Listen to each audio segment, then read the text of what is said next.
మన ప్రభువును రక్షకుడైన యేసుక్రీస్తు పరిశుద్ధ నామమున ప్రియమైన సంగమ ప్రియమైన బిడ్డలారా, మరి అదే కాల సమయం దేవుని వాక్యాన్ని ధ్యానించడం ముందుగా ప్రార్థన చేసుకున్న ప్రార్థన.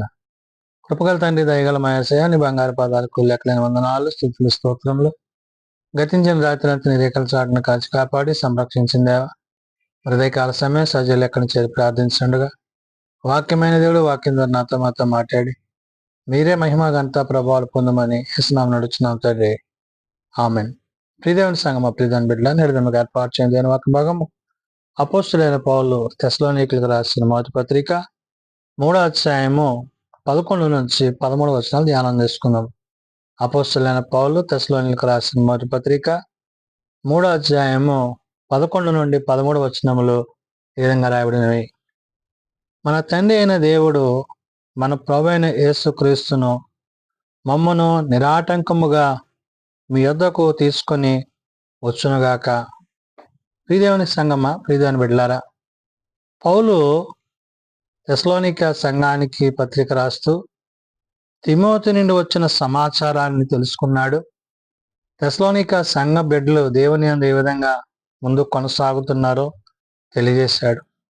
రెండవదిగా, ప్రభునందు స్థిర మనస్సు కలిగి నిలిచి ఉండడం, వారి విశ్వాస జీవితాన్ని, వారి భక్తి జీవితాన్ని, వారి ప్రభుతో ఏ విధంగా కొనసాగుతున్నారో ఈ మాటలను గుర్తు చేస్తున్నాడు. అంటే తండ్రి అయిన దేవుని బట్టి, మరి ఇక్కడ ప్రభు అయిన యేసుని బట్టి మమ్మును నిరాటంకముగా మీ యొద్దకు తీసుకొని వచ్చును గాక. అంటే మా అంతటా మేము కాదు, మా సొంత ఆలోచన కాదు, మా సొంత తలంపులు కాదు, తండ్రి ఉద్దేశము, కుమారుని యొక్క నడిపింపు, తండ్రి కుమారుల యొక్క సంబంధాన్ని పరిశుద్ధాత్మ యొక్క నడిపింపుతో వీరు పరిచర్య చేస్తున్నారు.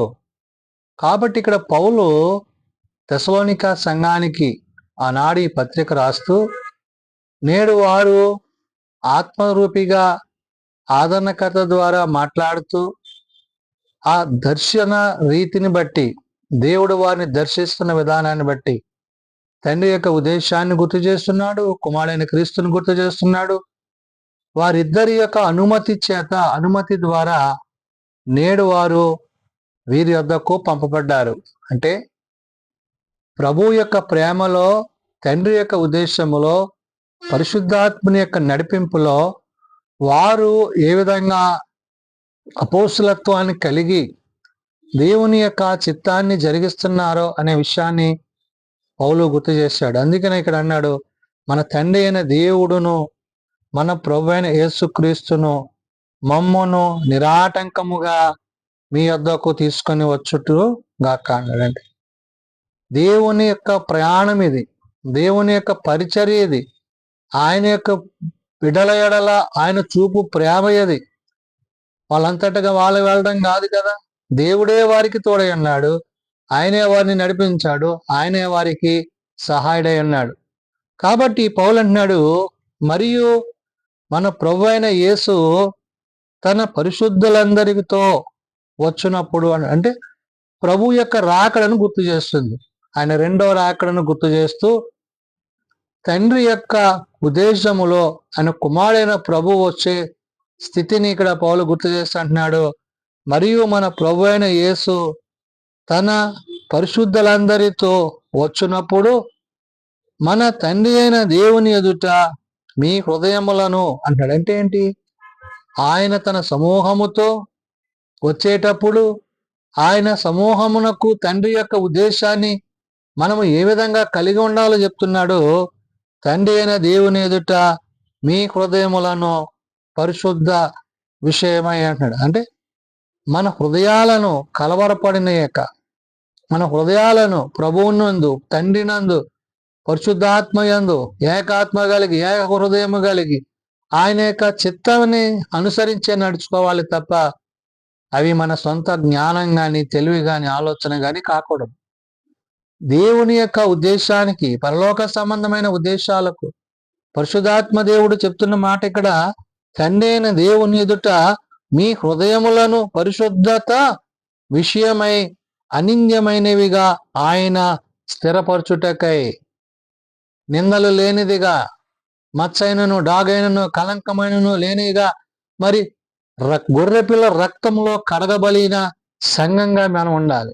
అంటే ఎంతగా దేవునిలో మనం ఉంటే, ఎంతగా దేవునితో మనం ఉంటే ఆ యొక్క పరిశుద్ధులుగా ఆ యొక్క సమూహములో క్రీస్తు రక్తములో కడగబడిన మన యొక్క సమస్తమైన కల్మషాన్ని బట్టి, ఆయన రక్తము చేత విమోచింపబడిన ఆ యొక్క విమోచన క్రయధనం చెల్లించిన ప్రభువును బట్టి పౌలు మాట చెప్తున్నాడు. తండ్రి అయిన దేవుని ఎదుట మీ హృదయములను పరిశుద్ధత విషయమై అనిందమైనవిగాను ఆయన స్థిరపరచుటకై మేము మీ ఎడల ఎలాగా ప్రేమలో అభివృద్ధి పొంది వర్ధిల్లుచున్నామో అలాగే మీరును ఒకని ఎడల ఒకడును మనుష్యులందరి ఎడలను ప్రేమలో అభివృద్ధి పొంది వర్ధిల్లున్నట్లు ప్రభువు దయచేయనుగాక. అంటే తండ్రి ప్రేమలో కుమారుడు, కుమారుని ప్రేమలో పరిశుద్ధాత్ముడు, పరిశుద్ధాత్ముని యొక్క ప్రేమలో సంఘము, విశ్వాసులు, అపోస్తలులు, శిష్యులైన వారు, ఇదంతా కూడా పరలోక సైన్య సమూహము. వధువైన సంఘము, వరుడైన ప్రభు వచ్చినప్పుడు వరులుగా మనము ఆయనను ఎదుర్కోవడానికి వధువు సంఘం ఏ విధంగా సిద్ధపడాలో ఆ సిద్ధపాటులో భాగాన్ని ఇక్కడ పౌలు గుర్తు చేశాడు. కాబట్టి అంటున్నాడు, మేము మీ ఎడల ఎలాగ ప్రేమతో అభివృద్ధి పొంది వర్ధిల్లుచున్నాము.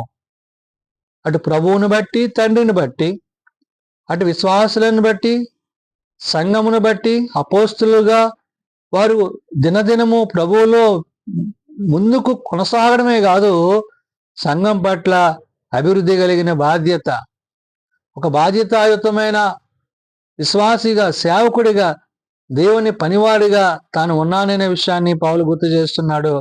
అందుకంటున్నాడు, అలాగే మీరును ఒకని ఎడల ఒకడును మనుష్యులందరి ఎడలను అంటాడు. అపోస్తులైన వీరైనా, శిష్యులైనా, ఆ తర్వాత పిలువబడిన సంఘమైన, ఆనాడు తెస్సలోనికీయులైనా, నేడు మనమైనా కూడా ప్రేమ యందే, ప్రభు ప్రేమ యందే, ప్రభు యొక్క ఉద్దేశం అందే, ప్రభు యొక్క ఆలోచన యందే, ప్రభు చిత్తంలోనే తప్ప మరి దేనిలోని కాదు.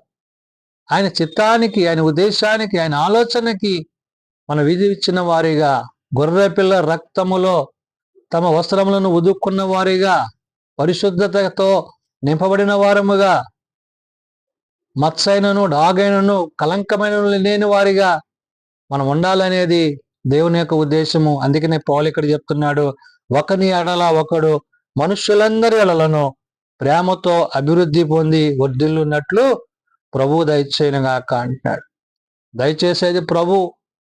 ఆయన దయయందు, ఆయన కృపయందు సంఘము వర్ధిల్లాలి. ఆనాడు అపోస్తలులుగా పిలువబడ్డ వీరైనను, నేడు ఆయన వాక్యము ద్వారా బలపరచబడుతున్న మనమైనను అనేకులుగా క్రీస్తునందు మనము ఏక శరీరమై ఉన్నాము, ఏకాత్మై ఉన్నాము. కాబట్టి తండ్రితో, కుమారునితో, పరిశుద్ధాత్మతో సదాకాలము జీవించాలని ఈ మాటలను పౌలు ఆనాడు తెస్సలోనిక సంఘానికి, నేడు సార్వత్రిక సంఘానికి చెప్తున్నాడు. అందుకనే ప్రభువునందు స్థిర మనస్సు కలిగి నిలిచున్నాను.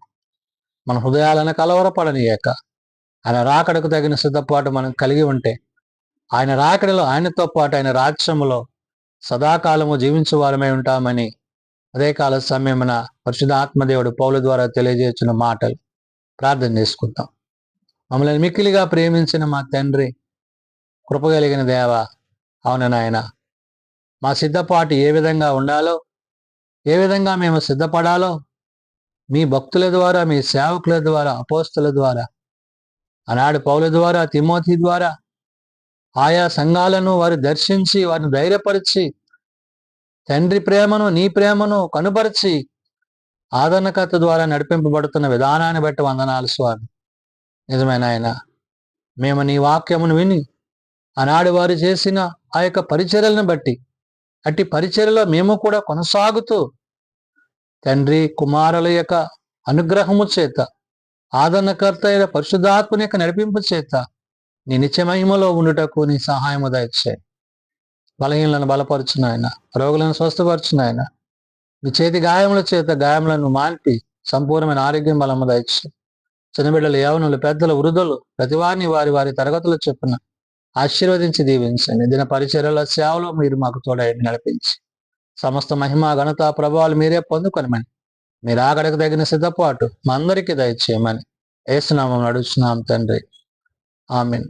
పరలోకమందున్న మా తండ్రి, నీ నామం పరిశుద్ధపరచబడుగాక, నీ రాజ్యమొచ్చుగాక, నీ చిత్తం పరలోకమందు నెరవేర్చినట్లు భూమి మీద నెరవేరుగాక. మా అనుదినాన్ని మాకు దయచేయం. వాళ్ళ ప్రార్థన చేసిన వాణ్ణి మేము క్షమించి ఉన్న ప్రకారం మా ప్రార్థనలను క్షమించు. శోధనలతో కాదు తప్పించు. రాజ్యము, శక్తి, మహిమ నిరంతరము నీవే అన్నావు తండ్రి, ఆమేన్. మన పరమ తండ్రి దేవుని ప్రేమ, ప్రభువైన యేసుక్రీస్తు కృప, ఆదరణకర్త అయిన పరిశుద్ధాత్మ నిత్య సహాయము నిరంతరము సదా తోడై నుండి సంరక్షించును గాక, ఆమేన్.